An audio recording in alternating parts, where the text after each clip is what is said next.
सहकुटुंब दरवेळेसप्रमाणे आजही बजावलेला आहात. काय वातावरण आहे राज्यभरामध्ये, कसं पाहताय निवडणुकांकडे? नाही, आता आपण आपल्या मतदारसंघापुरतं बोलू आणि मग परत राज्यभराचं बोलू. आपल्या ह्या मतदारसंघामध्ये गेले अनेक वर्ष याच शाळेमध्ये मी मतदान करतो. मग आमच्या खासदारकीचं असो किंवा आमदारकीचं असो, पण ह्या जागेत आत्ता काडादी कॅन्डिडेट आहेत, तिथे उमेदवार आहेत असेंब्लीला, तर त्यांचंही मतदान करण्याकरता म्हणून आम्ही इथं आलेलो आहोत.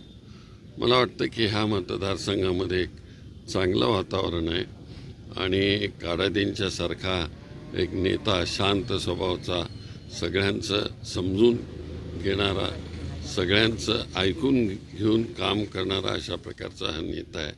त्यामुळं त्यांना भविष्य आहे चांगल्या तऱ्हेनं. मला वाटतं त्या ह्या ठिकाणी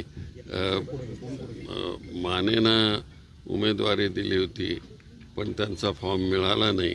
मग मानेने ह्यांनाही सपोर्ट केला, धनराज काडादींना.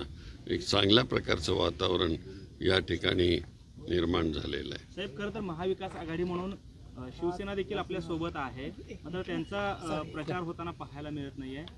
धर्मराज काडादी साहेब आपल्यासोबत दिसत आहेत. काय नक्की मेसेज आहे? नाही, मेसेज नक्की असं काय नाही. त्यानं शिवसेनेच्या लोकांनी फार गडबड केली की तो मतदारसंघ हा आमचा दक्षिण मतदारसंघ, ज्या ठिकाणी मी 2दा मुख्यमंत्र्याची निवडणूक लढवली होती आणि दोन्ही वेळेस विजयी झालेलो होतो. त्याच्या अगोदर देवकते साहेब आमचे अनेक वेळेस तिथून निवडून आलेले होते. हा काँग्रेसचा मतदारसंघ एक वेळेस त्यांचा कधीतरी मधल्या वेळेस निवडून आला उमेदवार, आणि त्याच्यावर त्यांनी स्वतःच्या नावावर सगळा मतदारसंघ घेणं हे चुकीचं आहे. साहेब, याच्यामध्ये आघाडीत बिघाडी होणार नाही का? नाही, मला नाही वाटत की ते समजू शकता. आम्ही त्यांच्या नजरेला आणून दिलेलं आहे की असं असं तुम्ही गडबडीत हे केलेलं आहे म्हणून. हे बरोबर नाही, हे आम्ही आणून दिलेलं आहे. उद्धव ठाकरेंनी जाहीर व्यासपीठावरून सांगितलं होतं की मी तुमच्या प्रचाराला आलोय, तुम्ही माझ्या प्रचाराला. ठीक आहे, होतं, पण त्यांना त्याच्यानंतर आम्ही सांगितलं ना, समजून सांगितलं त्यांना. म्हणजे आपला पाठिंबा आता काँग्रेसचा अधिकृत पाठिंबा हा धर्मराज काडादी यांना असं म्हणायचं. हो हो हो. सर, आता हिंदी